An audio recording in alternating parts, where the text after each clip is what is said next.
On September 8th, two Palestinian terrorists boarded a bus in Jerusalem and began shooting at innocent Israelis, murdering 6 and wounding 21 more. The attackers were identified as 21-year-old Mohammed Taha and 20-year-old Muthana Amro, both Hamas operatives. Within a day, Hamas openly boasted of orchestrating the massacre, proudly claiming responsibility. While condolences and words of condemnation poured in from leaders around the world, including Canada's, those very same leaders are only days away from rewarding that very same terrorism by recognizing a Palestinian state. But here's the thing, you cannot mourn victims one day and reward their killer's leadership the next. Condemnations against acts of violence mean nothing if they are followed by actions that embolden terrorism. If Canada follows through and recognizes a Palestinian state at this moment, what kind of message does that send to terrorists and extremists around the world? It will only strengthen their resolve, signaling that terrorism and violence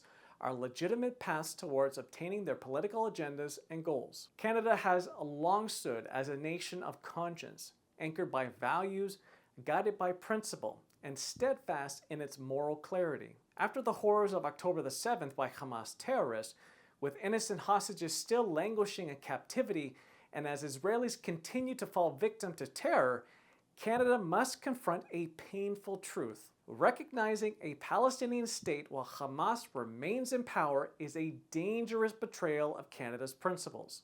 That's why Canada's news media must demand that Canada categorically reject any recognition of a Palestinian state at the UN General Assembly later this month.